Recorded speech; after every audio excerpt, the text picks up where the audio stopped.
কৃষক শ্রমিক জনতা লীগের সভাপতি বঙ্গবীর কাদের সিদ্দিকী বলেন, ডক্টর ইউনূসের ক্ষমতার লোভ নেই। একটি যৌক্তিক সময় পর্যন্ত তাদের ক্ষমতায় থাকতে হবে। এই সময়টি 2 বছরের বেশি নয়।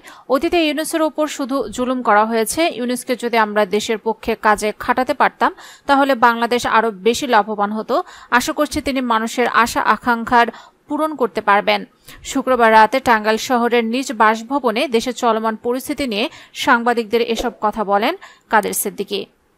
বঙ্গবীর বলেন, শেখ হাসিনা ও বঙ্গবন্ধু এক নয়। আমি আশা করব এই সরকার বঙ্গবন্ধুর বাড়িতে কারা আগুন দিয়েছে তা তদন্ত করবে এবং সুষ্ঠু তদন্ত করে বিচার করবে। এর সঠিক বিচার না করলে এই সরকারকে তার জবাবদিহি করতে হবে। বঙ্গবন্ধু এদেশের সম্মান, তার ভাস্কর্য এভাবে ভাঙা উচিত হয়নি।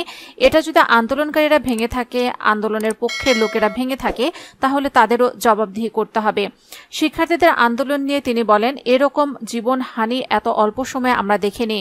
আমার কাছে মনে হয় এটি বাংলাদেশের জয়, বাংলাদেশের মানুষের বিক্ষোভের জয়। ছাত্ররা যে আন্দোলন করেছে তা বিপথে পরিচালনা করার জন্য স্বাধীনতার বিরুদ্ধে নিয়ে যাওয়া হয়েছে। এটা বঙ্গবন্ধুর বিরুদ্ধে নেওয়া হয়েছে, এটা মুক্তিযুদ্ধের বিরুদ্ধেও নেওয়া হয়েছে।